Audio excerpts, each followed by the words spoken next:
Hi friends, ഏവർക്കും ന്യൂജന ഇൻസ്പെക്റ്റിൻ്റെ പുതിയൊരു വീഡിയോയിലേക്ക് സ്വാഗതം. TDA 2030 IC ഉപയോഗിച്ചിരിക്കുന്ന ആംപ്ലിഫയറിൽ നിന്നും TDA 2050 IC മാറ്റിയിടാൻ പറ്റുമോ എന്നാണ് ഈ വീഡിയോയിൽ നിന്ന് നമ്മൾ നോക്കാൻ പോകുന്നത്. അതിനുവേണ്ടി നമ്മളൊരു മൾട്ടിമീഡിയ സ്പീക്കർ സിസ്റ്റം ഇവിടെ എടുത്തിട്ടുണ്ട്.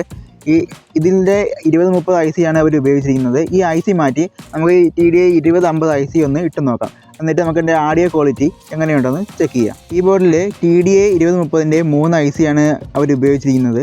അപ്പോൾ അതിൽ ഒന്ന് സബ് വൂഫറിനും രണ്ട് സ്റ്റീരിയോ ചാനലുകൾക്കും വേണ്ടിയാണ് ഇതിൽ അവർ ഉപയോഗിച്ചിരിക്കുന്നത്. ആദ്യം തന്നെ നമുക്ക് ഈ ബോർഡിൽ കൊടുത്തിരിക്കുന്ന വയറൊക്കെ ഒന്ന് ഡിസ്കണക്ട് ചെയ്ത് ഇടാവുന്നതാണ്. എങ്കിൽ നമുക്ക് കറക്റ്റായിട്ട് അത് സോൾഡർ ചെയ്ത് ഊരിയെടുക്കാനായിട്ട് സാധിക്കുകയുള്ളൂ. ഇതിൻ്റെ ഹീറ്റ് സിങ്ക് ഉൾപ്പെടെ ഊരിയെടുത്തെങ്കിൽ മാത്രമേ നമുക്ക് ആ IC യാതൊരു കേടുപാടും കൂടാതെ ഊരിയെടുത്ത് നമുക്ക് TDA 2050 IC അതിലൂടെ ആഡ് ചെയ്യാൻ പറ്റൂ. അപ്പോൾ അതിൻ്റെ സ്ട്രിപ്പൊന്നും പൊട്ടാതെ നമുക്ക് ഊരിയെടുക്കേണ്ടതാണ്.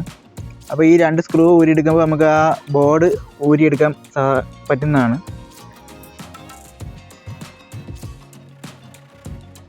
അപ്പോൾ ഈ ബോർഡ് നമ്മൾ ഊരിയെടുത്തിട്ടുണ്ട്. ഈ ബോർഡ് മാത്രം ഊരിയെടുത്തിട്ട് പറ്റില്ല. അപ്പോൾ നമുക്ക് ഹീറ്റ് സിങ്ക് കൂടെ നമുക്ക് ഇളക്കിയെടുക്കാം.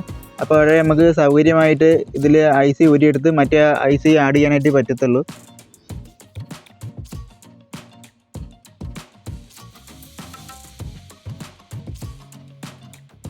അപ്പോൾ നമ്മൾ ഹീറ്റ് സിങ്ക് അഴിച്ചു മാറ്റിയിട്ടുണ്ട്.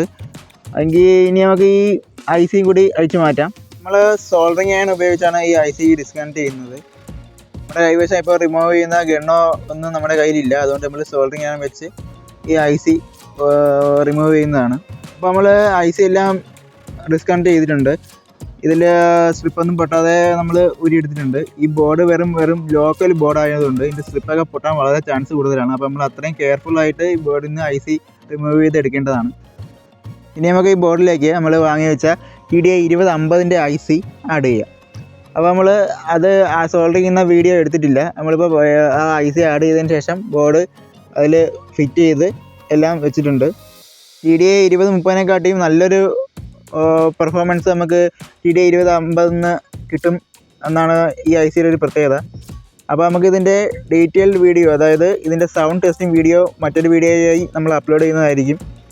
ഇത്തരത്തിലുള്ള വീഡിയോകൾ നിങ്ങൾക്ക് ഇഷ്ടമാണെങ്കിൽ നമ്മുടെ ചാനലൊന്ന് ലൈക്ക് ചെയ്ത് സബ്സ്ക്രൈബ് ചെയ്ത് നമ്മളെ സപ്പോർട്ട് ചെയ്യേണ്ടതാണ്.